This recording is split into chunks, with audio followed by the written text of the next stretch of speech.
ازاي تستثمر في الميه؟ ايوه، الميه اللي بنشربها. جايب لك صندوق استثمار بيتوافق مع الشريعه الاسلاميه، صندوق فيرست تراست ووتر ETF.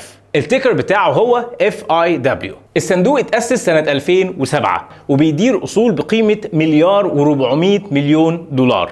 النت اكسبنس ريشيو بتاعت الصندوق ده بتساوي 0.53%، ودي نسبة مش قليلة الحقيقة، يعني دي نسبة الرسوم اللي بتتخصم منك.